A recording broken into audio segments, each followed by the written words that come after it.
الرحيم.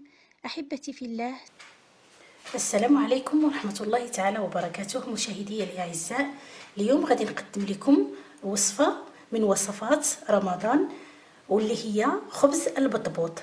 كنعرفوا حنا المغاربة كاملين أن البطبوط كيكون ضروري في رمضان. وغادي نبداو على بركة الله بالمقادير ديالو. نحتاجو 500 غرام ديال الفرينة فورس و500 غرام ديال الفينو، ونحتاجو دقيق القمح الرطب، نحتاجو 2 معالق صغار ديال الملح، معلقه كبيره ديال الخميره الخبز، والماء الدافئ باش نعجنو هذا البطبوط ديالنا. نبداو على بركه الله في تحضير هذا الخبز ديالنا. بسم الله.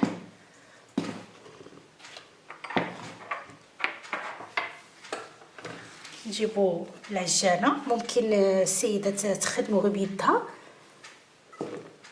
بسم الله. نديرو في الاول الفرينه، ونزيدو معها دقيق القمح الرطب اي الفينو، نزيدو الملح، نخلطو مزيان هاد العناصر بيدينا،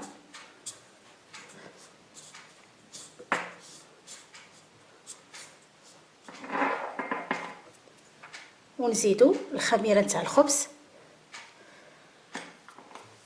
ونبقاو نضيفو بشويه بشويه الماء الدافئ وحنا كنعجنو حتى نحصلوا على عجينه لينه. بسم الله.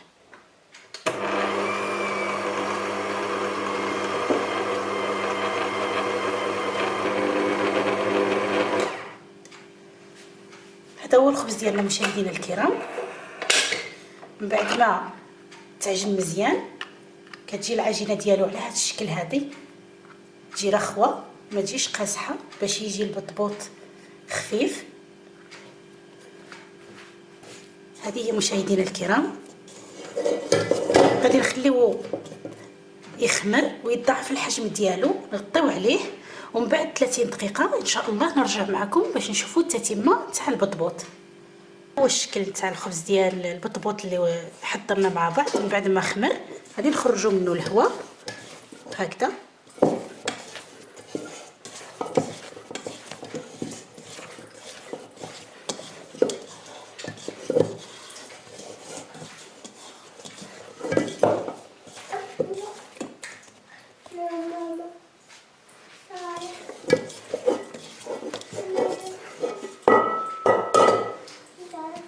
غادي نوضعوه في مكان العمل اللي غادي نورقوا عليه ونحطوه. نكونوا درنا شويه ديال الفرينه هكذا، ونحطوه هنا مشاهدينا الكرام. نرشوا عليه شويه ديال الدقيق، نخليوه عاود يرتاح واحد 5 دقائق ونورقوه.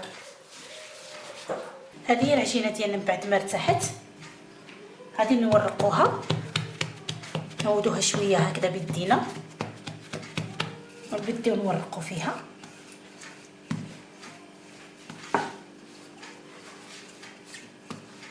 لما ورقناها مشاهدينا الكرام على هذا الشكل هذا، خليناها بواحد السمك يكون رقيق كما كتشاهدوا هكذا.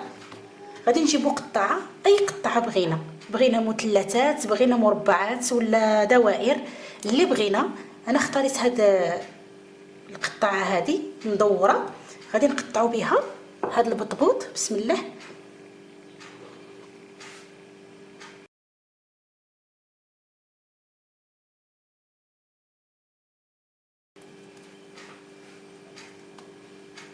هذا هو الشكل نتاع البطبوط مشاهدينا الكرام. غادي نجيبوا اللاطه اللي غادي نديروه فيها. هذا هو البطبوط ديالنا مشاهدينا الكرام. ستفناه وخليناه، غادي نخليوه يولي يخمر مره واحده اخرى. هذا اللي بقى لنا، هذا الزائد اللي بقى لنا ما نضيعوش، نجمعوه نوليو عاوتاني نورقوه ونخدموا به البطبوط ديالنا ونخليوه يرتاح، ومن بعد نتلاقاو باش نشوفوه في الطياب ديالو. هو البطبوط ديالنا مشاهدينا الكرام من بعد ما خمر.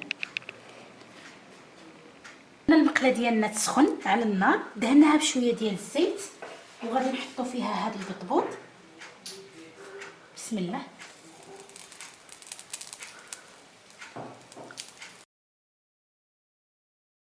نخليوه مشاهدينا الكرام يطلع شويه ومن بعد نقلبوه على الوجه الثاني باش يكمل الطياب ديالو.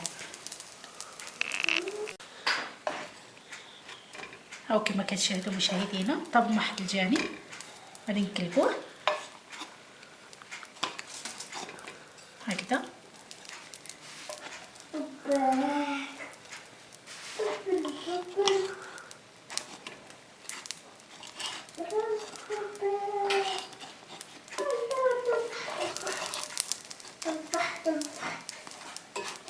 استمروا مشاهدينا الكرام على هذا الشكل حتى نكملوا البطبوط ديالنا كامل ونتلاقى معكم ان شاء الله في التقديم.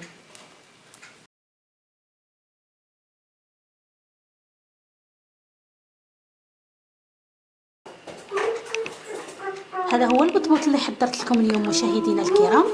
كيجي هذا على هذا الشكل هذا وكيخرج بكميه كبيره، وهذا هو الشكل ديالو من الداخل كما كتشاهدوا هكذا.